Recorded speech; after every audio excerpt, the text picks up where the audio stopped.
বেশ কিছুদিন ধরে ছেলের আর আমার দুজনেরই ভীষণ শরীর খারাপ, মানে প্রচণ্ড সর্দি কাশি কফ এগুলোতে ভুগছি। ডাক্তার বলেই দিয়েছে কোনো রকম ঠান্ডা জিনিসে হাতই দেওয়া যাবে না। আবার এদিকে তোমাদের মধ্যে অনেকেই কমেন্ট করছো দিদি আইসক্রিম বানাও। এবার সমস্যা হলো আমাদের বাড়িতে তো একটা বিড়াল রয়েছে, আইসক্রিম বানাবো আর সেই বিড়াল আইসক্রিম খাবে না, সেটা তো হতেই পারে না। আর সেই জন্যই বেশ কিছুদিন ধরে আইসক্রিম বানানোর নাম আমি ধরিনি। কিন্তু হঠাৎ করে যখন দেখলাম যে তোমরা বারবার অনেকেই কমেন্ট করছো দিদি আইসক্রিম বানাও, সেই জন্য ভাবলাম যে না, আজকে আইসক্রিমটা বানানো যেতেই পারে। তবে হ্যাঁ, লুকিয়ে লুকিয়ে বানাতে হবে যাতে করে বেড়ালটা জানতে না পারে। আর সেই জন্যই আজকে বিকেলবেলা শুরু করে দিয়েছিলাম আইসক্রিম বানানো। তার কারণ বিকেলবেলা ও খেলতে চলে যায়। কিন্তু ওই যে বলে না, বেড়াল দুধের ঘ্রাণ পেয়ে যায়, তুমি যেখানেই লুকিয়ে রাখো না কেন, ঠিক সেম ভাবে যখন আইসক্রিম আমি বানাচ্ছিলাম ঠিক সেই সময় এসে হাজির। যা বুঝতে পেরে গেছে যে আমি আইসক্রিম বানাচ্ছি, সঙ্গে সঙ্গে আমার হাতে হাতে কাজ করতে লেগে গেল।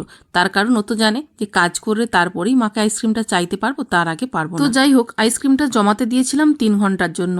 তার মাঝখানে কম করে 30 বার আইসক্রিমটা খুলে খুলে চেক করা হয়ে গেছে।